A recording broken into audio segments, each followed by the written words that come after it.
দোকানদার পরে বাড়ি পালিয়ে এসেছে। তাই নাকি? এখন কি করবো তাই বলো। শোনো, আমাদের যে কোনো একটা ব্যবসা তো করতে হবে। আবার সেই ব্যবসা মনে হয় তুমি ইনজেকশন করাবা মনে হয় আমাকে। না না না, তোমাকে ইনজেকশন করাবো না। তাহলে ব্যবসা করবো তো টাকা কোথায় পাবো? বারে, তুমি টাকা কোথায় পাবে? হ্যাঁ। তুমি এক কাজ করো, এই গ্রামে এই যে আমার দাদু আছে না, দাদু হরিহর দাদু। ও বাবা, তোমার মাথা খারাপ হয়েছে? তোমাকে যখন বিয়ে করে ফাঁকি দিয়ে ওই শালার কাছে 5,000 টাকায় নিচ্ছি, ও রাস্তাতে আর যাই নেই 10 বছরের মধ্যে। ও টাকা আনতেও যাবো না, আমি নতুন করে মারও খাবো না। শোনো, তোমাকে মারবে না, আমার কথা যদি বলো না, তুমি যা টাকা চাইবে তোমাকে দাদু দিয়ে দেবে। শোনো গিন্নি, পায়ে হেঁটে জান দিতে যাবো না রে আমি ব্যবসাও করবো না, যাবো না, দরকার হলে পেটে চারকে নিট ভরি দিয়ে পড়ে থাকবো, সেও ভালো। ও গো আমার স্বামী গো। কি বলছো মামি গো? হ্যাঁ? আমি তোমার মামি। তুমি তো বলছো স্বামী গো। তোমাকে এটা বলছি আদর করে। তা আমিও টানে টানে ওই মামি গো। কথায় কি বলে জানো? হ্যাঁ। 10টা নয় 5টা নয়, তুমি আমার একটাই স্বামী। স্বামী আবার 10টা হয় নাকি রে? এটা কথার কথা হলো। 10টা যদি স্বামী হয় তো তোর যে মাঠে জান হারাবে রে। এটা কথার কথা। তাহলে এক কাজ করো, তুমি রান্না বান্না করো, আমি যেভাবেই হোক ওই হরিহর দাদুর কাছে গিয়েই বলবো, তোমার নাম করবো, বলবো মিনতি পাঠিয়ে দিল নাকি। হ্যাঁ। বলবো মিনতি বললো যে 10,000 টাকা দাও। 10,000 টাকা দাও। আমার মনে বলছে টাকা তো দূরের কথা, মনে হয় একটা মারিও মাটিতে পড়বে না। না না, তুমি যাও, আমার কথা বললে না, দেখবে দাদু তোমাকে টাকা বের করে বুঝতে দেবে। পেরেছি, আমার পায়ে হেঁটে জান দিতে যাওয়া হচ্ছে রে গিন্নি। তাই আমি গেলাম। ওগো স্বামী, এই তো আমি। তুমি চলে যাচ্ছ। আমি কি করবো, তুমি তো ব্যবসা করো করছো। আমার মন ভালো লাগছে না গো। ওই জন্য বলছি, স্বামী স্ত্রীর ব্যাপার, খাও না খাও, পেটে চারখানি ইট ভরি দিয়ে টাঙের মধ্যে পা ভরি দিয়ে পড়ে থাকো। টাকা দাও। হ্যাঁ, টাকা দাও। ওইটাই তো নাই আমার। তাহলে আমি গেলাম। যাও। তাহলে বাড়িতে রান্না বান্না করো। রান্না বান্না করবো, চাল আছে নাকি ঘরে? বাড়িতে ঠিক আছে, চাল না থাকে ফ্যানে ভাতে করো। চাল না থাকলে আমার ফেনা বাতা হয়। ও হবে না? কি করে হবে? তাহলে আমি গেলাম। যাও। বাড়িতে ঠিক হয়ে থাকবা, আমি ঠিক হয়ে থাকবো, যাও। জানো এদিক ওদিক করবে না, পাড়ার ছোড়ারা খুব খারাপ। পাড়ার ছেলেরা খারাপ তো আমার কি? ওরা হাতে পেলে তোমাকে সেকেন্ডের মধ্যে স্পেশাল পাউরুটি ভাগ করে ভাগ করে। তাই নাকি? হ্যাঁ, আমি যাবো আর আসবো। টাটা। তুমি আমার চাচা, বাই বাই। তুমি আমার বড় ভাই। I love you. তাই নাকি? হ্যাঁ। কি রে আই লাভ ইউ কি রে? আরে তার মানে আমি তোমাকে ভালোবাসি। ও ঠিক আছে, আমি যাবো আর আসবো।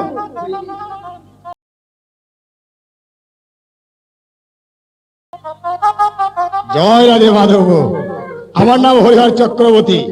আমার এই সুদের কারবার, কিন্তু এই যে আমার সঙ্গে যে টাকা নিচ্ছে, টাকা নেবার বেলা নিচ্ছে কিন্তু দিবার বেলা দিচ্ছে না।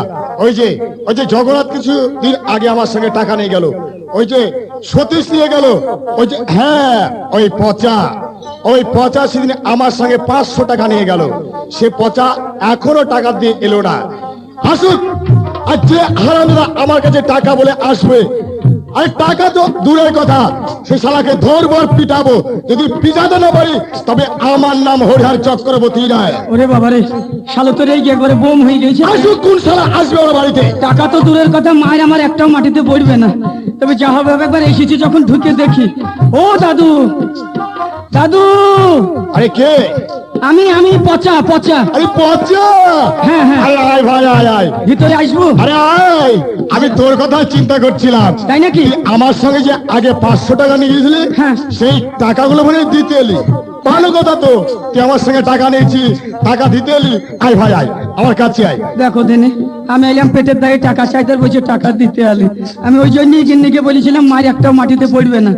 ও দাদু, হ্যাঁ, টাকা মারবো না, চিন্তা করেন না, আমরা টাকা মারা ঘরের বংশ না। না টাকা মারবি কেন? ব্যাপার হচ্ছে অভাবের সংসার। আচ্ছা। দিতে না পারি, 50 বছর দিলাম না, কিন্তু মারবো না কারোর টাকা। কথাটা কি বললি? মানে এমনি কথার কথা ও বলছি, কথার কথা। মানে অভাবের সংসার তো। আচ্ছা। দিতে না পারি, জন্ম ভোজ দিলাম না, কিন্তু মারবো না কোনো ভাইয়ের টাকা। জনমভর মানে কথার কথা। ও কথার কথা। আচ্ছা পচা, হ্যাঁ। আচ্ছা পচা, আরে মিনতি কেমন আছে রে? ও ভালো আছে। হ্যাঁ, ভালো আছে। থাকবে তো। আচ্ছা পচা, হ্যাঁ? মিনতি আমার খুব গল্প করে না? হ্যাঁ, মাঝে মাঝে বলে। করবে তো। আরে সে আমার নাতনি। ও মানে আমার দাদু। আগে থেকে মনে হয় আপনার সঙ্গে চেনা পরিচয় আছে না নাকি? না। আচ্ছা, ওই মিনতির একটি পাছায় ফোড়া হয়েছিল, সে ফোড়াটি ভালো হয়েছে রে? ওরে শালা, এ শালা ফুড়ার খবরও জানে রে। না তা নয়, ওই আমার বাড়ির পাশ দিয়ে যাচ্ছিল তো, আমি জিজ্ঞেস করলাম মিনতি কোথায় যাবি? বলে দাদু পাছা একটা ফোড়া হয়েছে, ডাক্তারখানায় যাবো। ওই জন্য আমি জানতে পারলাম। ওই জন্যই ওই হারামি মেয়ে শুধু ওই দাদু দাদু করে। আচ্ছা পচা শোন, এইবার বুঝতে পেরেছি, এ শালা বুড়ি মনে হয় আমার কত ধান যে মাঠে মেরেছে তার ঠিক নাই রে। ও দাদু, একটা কারণের জন্য এসেছি। কি কারণ রে? আমার কোনো দোষ নাই, মানে মিনতি পাঠালে মানে আপনার নাতনি মিনতি? হ্যাঁ। আমার নাম করেছে? হ্যাঁ। আরে বল কি বলেছে? মানে ওই মিনতি বলছে আচ্ছা। আমাদের সংসারে তো খুব অভাব, হ্যাঁ। তো বলছে দাদুর কাছে যাও, 500 টাকা তো আগে আনা হয়েছে, হ্যাঁ, হয়েছে। আর এবার কি 5000 টাকা আনো গা। ও বুঝেছি, এই নিয়ে একটা যে কোনো ব্যবসা করো, ভালো কথা তো। দিয়ে দাদুকে সুদে আসলে এই সামনে পাট উঠলে পারে দিয়ে দেবো। ও তুই নিয়েছিলি আমার সঙ্গে 500 টাকা, হ্যাঁ। এখন সুদে আসলে কত হয়েছে জানিস? কত? আমি সুদ বেশি খাই না, হ্যাঁ। ওই সুদে আসলে হয়েছে 500 থেকে এই 1737 টাকা 35 পয়সা। 500 থেকে? 500 থেকে। সুদ টুদ খান না? না না না না। শালো মরবে কবে রে ইয়ার? ও দাদু, হ্যাঁ? তাই মিনতি পাঠালে ওই 1000-5 টাকার জন্য। ও বুঝেছি, মানে আগকার টাকা এখন দিবিনি, আবার আমার সঙ্গে টাকা নিতে এসেছি। টাকা মারবো না, ওই ঘরে ছিল ওই রকম বংশ আমরা না। কেন দিব না? তুই নিবি আর আমি দিব। হ্যাঁ। আচ্ছা কাজ কর, দাদু আগাগোড়ি লোক ভালো। আমি লোক ভালো, টাকা যদি নিতে হয় ওইদিকে মুখ করতি, দুহাত তুলে দাঁড়া, তোকে আমি টাকা দিচ্ছি। তো আমি অন্যদিকে মুখ করবো তো গুনবো কি করি দাদু? হ্যাঁ, হ্যাঁ, আমি গুনে দিব, আমি যা বলবো তা বলবি, বুঝলি তো? হ্যাঁ। রেডি? ওই টাকার মধ্যে রেডিও আছে? ওরে ভাই রেডি হয়ে দাঁড়িয়ে যা, টাকা দিব আমি। আমার মন বলছে পিঠে একটাও মাটিতে পড়বে না রে। আচ্ছা কোন দিকে তাকাবো? কেন ওই দিকে টাকা? এইদিকে? হ্যাঁ। এইদিকে এক, একও বলতে হবে? ওরে এক বলা, 3 বলার সঙ্গে সঙ্গে টাকা পেয়ে যাবি। 3 আছে টাকার মধ্যে? আছে। 1 2 2 পাল শালা, পাল শালা, শালা বাবার ঘরে টাকা পেয়েছে। ও দাদু, ও দাদু টাকা নিব না, টাকা নিব না। ও টাকা নে। ও, পাল শালা, টাকা। ঠিক আছে, হ্যাঁ? শালা বাড়িতে বেরিয়ে মেরেছিস, যদি কোনোদিন বাড়ির ধারে পাই তোকে দেখে নিব রে শালা। কি করবি? তোকে বিনা চাঁদে কুরবানি দিব। যাই শালা বাড়ির ধারে, আমার বাড়িতে এসে আমাকে গরম, পাল শালা। যাই শালা বাড়ির ধারে। এই চললাম, ওরে বাবা রে, নাই রে, পেঁচা ধারা করে শেষ হয়ে গেছে রে। যাই শালা কোনোদিন। কি করবি তুই? সারা বাবার টাকা পেয়েছে, সারা নিবার বেলা নিচ্ছে, আর দিবার বেলায় নাকে গাছে অমুক, কাল খেতে পেলাম না তমুক। হ্যাঁ, জয় রাধে মাধব, জয় রাধে মাধব, হে দুর্গা দুর্গা। সো হ্যালো বন্ধুরা, আমরা আবারও আপনাদের সামনে চলে এসেছি তৃতীয় পার্ট নিয়ে। সো তৃতীয় পার্টটা কেমন লেগেছে অবশ্যই আপনারা জানাবেন। তো আমাদের খুবই খুশি আমরা আজকে আপনাদের কমেন্ট দেখে। তো আপনারা সবাই ভিডিওটা দেখছেন ফুল, আর সবাই কমেন্ট করছেন, আমাদের খুবই ভালো লাগছে, আর সুন্দর সুন্দর কমেন্ট করছেন, তার জন্য আপনাদেরকে অনেক ধন্যবাদ। আপনারা ভিডিওটা দেখবেন, এইভাবে কমেন্ট করতে থাকুন, এইভাবে সাপোর্ট করতে থাকুন। আমরা যতটুকু পারছি আমরা সবাইকে কমেন্ট রিপ্লাই করছি, লাইক করছি। তো পরবর্তী আমাদের মেম্বার কিছু বলবে। তো আপনারা যেভাবে সাপোর্ট করছেন আমাদেরকে, এইভাবে আশা করি আপনারা আমাদেরকে সাপোর্ট করে যান, তাহলে আমরা অনেক দূর এগিয়ে যেতে পারবো। আর ভিডিওটা যদি ভালো লাগে তাহলে একটা লাইক করবেন অবশ্যই। আর আপনারা ফেসবুক থেকে আমাদেরকে ভালোই সাপোর্ট করছেন।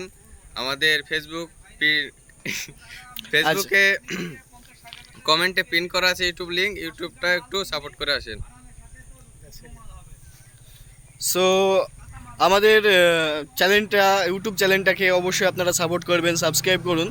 আর ফেসবুক পেজটা আমাদের ভিউ মোটামুটি ভালোই আসছে, মোটামুটি না খুব ভালোই আসছে আমাদের পক্ষে। হ্যাঁ, সো আপনারা যারা ফেসবুক থেকে দেখছেন অবশ্যই আমাদের ইউটিউবে গিয়েও দেখবেন। আমাদের ইউটিউবের লিঙ্ক কমেন্টে প্রিন্ট করা প্লাস ডিসক্রিপশনে প্রিন্ট করা আছে, আপনারা যান দেখুন আর আমাদেরকে একটু সাপোর্ট করুন। পীড়িতের পাগলা হাওয়ায় করে মোহন উতাল পাতাল দে।